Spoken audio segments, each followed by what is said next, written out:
if there is, that means that the stretching and mobility routine that you just did its job.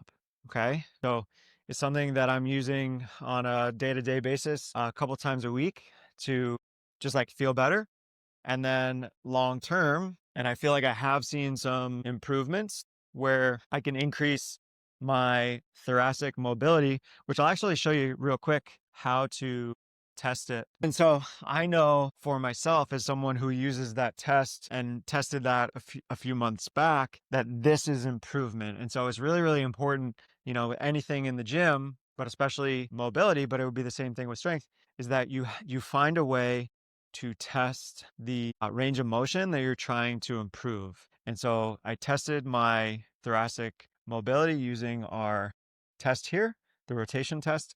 And then I implement a routine and I make sure that that routine is actually giving me results by increasing my range of motion. And so what we can do is we could actually test our rotation and mobility, do the routine that I just gave you, and then retest after and see if there's an improvement in my rotation. If there is, that means that the stretching and mobility routine that you just did its job.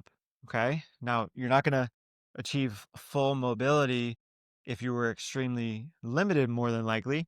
But the fact that you saw an improvement, if you keep doing this for weeks, months, a long time, and continue to see progress, of course, that's where you're going to increase long-term and sustainable range of motion and mobility. And so you can use the test, mobility routine retest to see if it's improving your rotation and mobility kind of like right now.